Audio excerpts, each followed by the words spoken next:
February 2, 2026 Madhya Pradesh ರಾಣಾಪುರ ಗ್ರಾಮ ಅಂಗನವಾಡಿ ಕೇಂದ್ರದ ಹೊರಗೆ ಕೈ ಪಂಪ್ ಬಳಿ ಆಟವಾಡುತ್ತಿದ್ದ ಸುಮಾರು 20 ಮಕ್ಕಳ ಮೇಲೆ ಜೇನುನೊಣಗಳ ಬೃಹತ್ ಹಿಂಡು ಇದ್ದಕ್ಕಿದ್ದಂತೆ ದಾಳಿ ಮಾಡಿತು. ಅಪಾಯದಲ್ಲಿರುವ ಮಕ್ಕಳನ್ನು ನೋಡಿ ಅಂಗನವಾಡಿ ಅಡುಗೆಯವರಾದ ಕಾಂಚನಾ ಬಾಯ್ ಅವರು ಹತ್ತಿರದ ಟಾರ್ಪಲ್ ಮತ್ತು ಚಾಪೆಗಳನ್ನು ಹಿಡಿದು ಮಕ್ಕಳನ್ನು ಸುತ್ತುವರೆದು ಹಿಂಡಿನಿಂದ ರಕ್ಷಿಸಿದರು.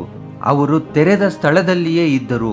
ಮಕ್ಕಳು ಕಟ್ಟಡದ ಸುರಕ್ಷತೆಯನ್ನು ತಲುಪಲು ಸಮಯ ನೀಡಲು ಉದ್ದೇಶಪೂರ್ವಕವಾಗಿ ಜೇನುನೊಣಗಳನ್ನು ತನ್ನ ಕಡೆಗೆ ಎಳೆದುಕೊಂಡು ಹೋದರು.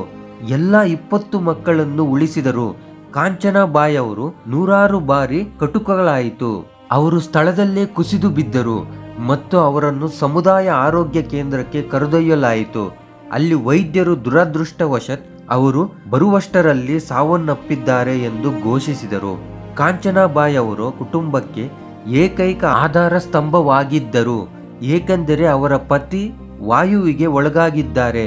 ಅವರಿಗೆ ಒಬ್ಬ ಮಗ ಮತ್ತು 2 ಹೆಣ್ಣು ಮಕ್ಕಳು. ಸ್ಥಳೀಯ ಸಮುದಾಯವು ಅವರನ್ನು ಹೀರೋ ಎಂದರು ಮತ್ತು ಅವರ ದುಃಖಿತ ಕುಟುಂಬಕ್ಕೆ ಆರ್ಥಿಕ ನೆರವು ನೀಡಬೇಕೆಂದು ಜಿಲ್ಲಾಡಳಿತಕ್ಕೆ ವ್ಯಾಪಕ ಕರೆಗಳು ನೀಡಿದರು.